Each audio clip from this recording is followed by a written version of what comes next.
বসে বসে ফোন ঘেটে কি কাম্য হবে? হবে বাবা, হবে। এখন আমি রিল দেখছি, এরপর দিনরাত প্র্যাকটিস করে রিল বানাবো।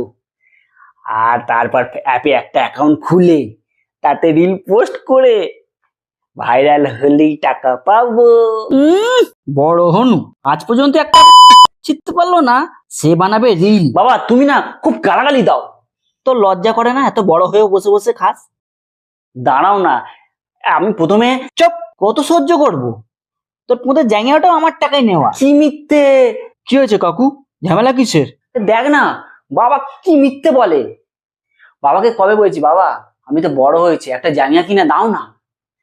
মানে এমন কিপটে, নিজের ছিঁড়া ফাটা আন্ডার প্যান্ট গুলো যেগুলো দড়ি মারা, ওইগুলো আমায় দেয় জানিস। ওই জন্য তোর সারা পথে চুলকুনি হয়। দাঁড়া, পাড়ায় গিয়ে বলছি। এই এবার তুমি ঠেলা বোঝো। ও এখন পাড়ায় গিয়ে সবাইকে বলবে তোমার এই কুকীর্তির কথা। কথায় কথা আমার অপমান করা, তাই না? এবার তুমি বুঝবে, মজা টের পাবে।